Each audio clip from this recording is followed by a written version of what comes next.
Welcome to the lecture on network traffic monitoring. First, we will recall some basic information about firewalls and their configuration. The firewall, which is really a special kind of router, should control the network traffic rather than unobtrusively send senders and receivers packets. The firewall should send only those packets that were allowed and block all others. Which packets get through and which packets get blocked is specified by the rules. That is, the conditions according to which the firewall processes the packets. Such a condition, in the general form, looks as follows. Depending on the criteria the packet meets, it should be blocked or accepted. The information saved in the headers of the protocols of the lower layers of the OSI model is, historically wise, the first criteria that appeared. You can create rules that will filter the traffic on the basis of the sender's address, recipient's address, sender's port, or receiver's port.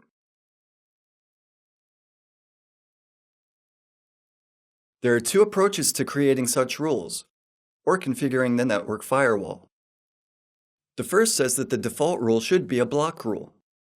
Everything that is not explicitly allowed will be blocked by the firewall. An alternative approach is to create a default rule that will be an allow rule. All traffic, except for packets explicitly blocked, will be permitted to pass through the firewall. Security-wise, the only effective way is to use the first approach. By default, everything that may threaten the security of computers that are to be protected must be blocked. The same intuitive rule should be applied in other security solutions. In the same way, you should prevent users from running any program of their liking and allow them only to install ones that are known to be safe. We will return to this issue later. When it comes to firewalls, we all realize that the default rule should be a block rule. Such an attitude isn't very popular in other aspects of computer and network security yet. Historically, the first method of filtering network traffic was IP header analysis. In its time, it was an effective solution. We're talking about situations dating back more than 15 years. Back then, computers exchanged data only if they had public IP addresses. No one used masks or more virtual and private addresses. Since then, the situation has changed, so these kind of firewalls are no longer effective. The use of the IP protocol has changed in the last 15 years. Another functionality that firewalls have acquired over the years is the ability to filter traffic on the basis of the headers of the fourth layer, the transport layer, protocols such as TCP and UDP. Because these protocols are responsible for establishing the communication channel, it was possible to filter traffic on the basis of, for example, port numbers. It was possible to allow web browsing and deny P2P traffic. It's all done by filtering on the basis of some constant features, for example, port numbers. It is assumed that a given service will always run on the same port. Firewalls filtering by transport layer protocol headers can usually check the session state too. This is the basis for the division of firewalls into stateless and stateful. If a trusted computer, located in your private network, initiates communication, the Internet connection firewall should allow it. This is due to the fact that the decision to connect to a less trusted server is consciously made by a trusted user. If, however, the server itself initiated a session, then it should be blocked. That would be an untrusted computer trying to connect to one of the protected computers. TCP session direction is crucial here.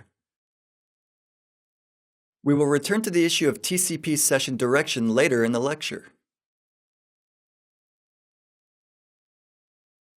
The next step in the development of firewalls was to enable them to filter packets not on the basis of headers, but on the basis of data. You will notice that any firewall and almost every network monitor is equipped with the functionality allowing them to reassemble data. A set of data can be divided into several packets. Therefore, before making a decision whether a request is correct or if a file type is allowed, data from multiple packets must be gathered together. The data from these packets must be reassembled into one unit. This operation is computationally expensive and time-consuming. Therefore, application layer firewalls usually don't protect individual computers. They are specialized devices whose task is to protect in real time whole networks. A situation where it takes a minute, or even a couple of seconds, for a firewall to assemble packets together, examine their contents, and send them back is unsustainable. Application layer firewalls are rather expensive devices of large computational power. A separate issue that should be discussed is the issue of data encryption. With an application layer firewall installed and configured, another problem arises. That is, when the firewall should let packets through and when to block them if the data is encrypted. The firewall should be able to, first, decrypt the data and later re-encrypt it. Without this, the data would be completely unreadable for the firewall. The requirement to encrypt all data does not automatically improve the security of computer networks. It may sometimes have the opposite effect. Anyone who wants to send your private data outside will encrypt the data before sending it, having a good chance of fooling your firewalls and intrusion detection systems.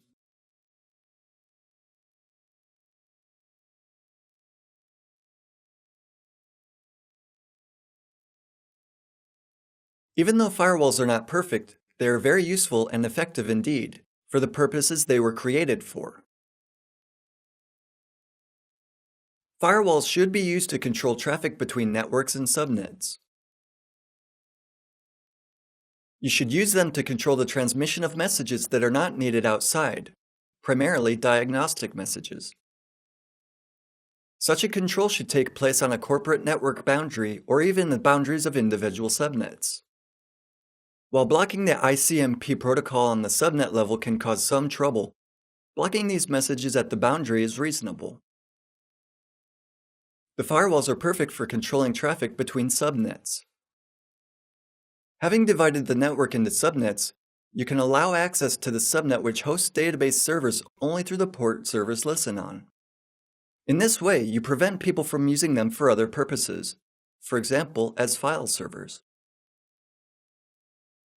Firewalls can be used also to block specific hosts or services. Most firewalls have a useful feature of generating traffic history. You can make a record of packets that pass through the firewall. This is useful in case you have to prove that an attack happened or track down the source of an attack.